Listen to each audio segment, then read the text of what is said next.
this pa or our village, we have various wharekura. Can we say wharekura?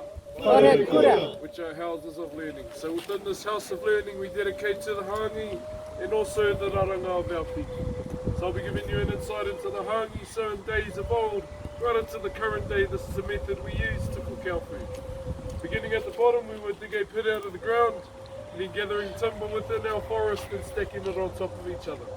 With our last material being our river stones, and another stone we like to use in days of old as well was lava rocks.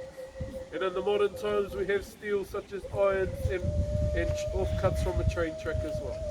But going back to the days of old, the river stones was the most preferred due to the amount of rivers we have throughout our country. Moving on, we would gather roro, which is the weave basket, and putting them to the side.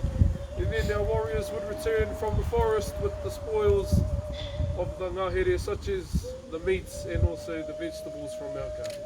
So beginning with the meats, we'd place them into our basket. The native birds we ate in days of old was kereru, tui, and also the kiwi as well.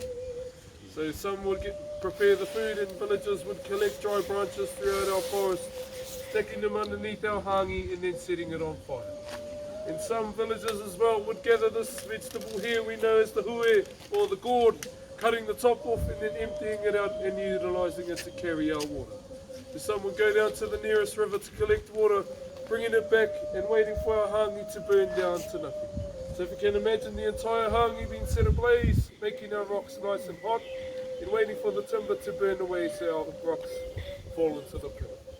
Once that process was done, we'd take the water from earlier, tipping it all over our rocks to create steam.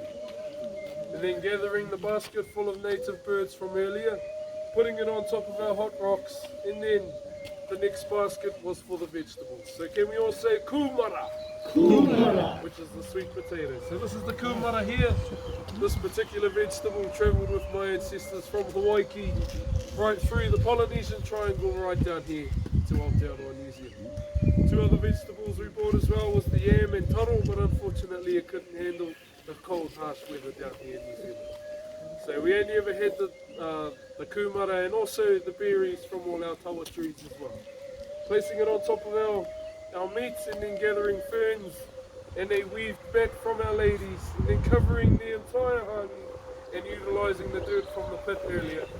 Placing it all over the mat to trap the steam. So if you can imagine the steam circulating through our ground oven for 3 to 5 hours cooking the food. It was so nice. So once that was done, we brush away the dirt, remove the mat and the ferns to reveal the food that has been prepared for the multitudes within our village. So we have a proverb in our native tongue that goes, "Nau te raurau, naku te raurau ka ora i te." Translated, with your food basket and my food basket, our village will prosper. And another term as well, teamwork makes the dream work. It was obviously a team effort to make a hangi, and it still is today. If you're lucky enough to live in Rotorua as well, we utilise the geothermal activity for our hangis as well. So that was just an insight into this particular thing, the hangi. I'm now going to hand you over to our ladies. We're going to give you an insight into the raranga of our people. What we used to weave is the flax plant, which we call harakeke. Can you say harakeke? Harakeke. Excellent. Alright, so harakeke has grown abundantly around New Zealand. There's over 80 different varieties. There's over 80 different varieties, however there's only 5% that contains the fibre from within. Now there's a shiny side of the blade and a dull side. Now on the dull side you'll make a slight incision with the mussel shell. Nowadays we have craft knives, alright? Placing the mussel shell underneath, apply a bit of pressure and it should lift straight off, exposing the fibre. Now there is chlorophyll or a wax-like fibre on the surrounding the muka. What you do is just scrape it off with the mussel shell and it should look something like this here. Alright, now flax is a very resourceful plant for our people. Used to weave baskets, bags and also our clothing. This here is just a synthetic material cloak. An original one would be made from the fibre woven into that any native bird feathers that they could get their hands on. The kiwi bird feather was the favourite though, and also dog fur. However, we don't use those animals today as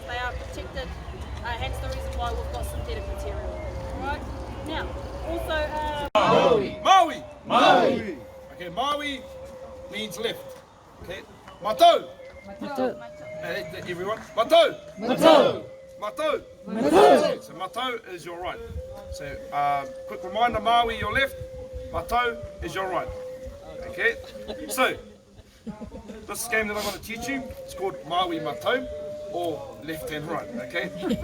So the objective is when I call any of these commands Maui or Matou, for example, if I call Maui, which is your left, now you leave your stick in front of you, you don't move your stick, you move your body. Okay, so you let go of your stick and you go to the left side and you grab that one. Okay, same again, if I call Matou, you let go of your one and you go grab the stick to your right. Does that make sense? Yep, there is one. Okay, let's practice. Okay, listen now for the command. Maui! Yeah, you're getting it. Maui! Right, she's cooking. Matou! Matou! Okay, now that you've I've gotten used to the game very, very well, take a half step out.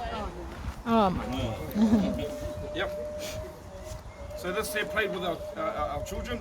Now the it's elimination game. Okay, so you are eliminated. And also when you drop your stick, it's usually a whack. Okay. But we'll let you off on this one. Okay. Listen now for the command. Remembering Maui left, Matou right. Matou! Maui! Maui! Not too bad. Not too bad. Give them a round of applause. Yeah! Okay, now face up. Oh my God. Yeah. So remember, Maui is your left, Matou is your right. Matou! Maui!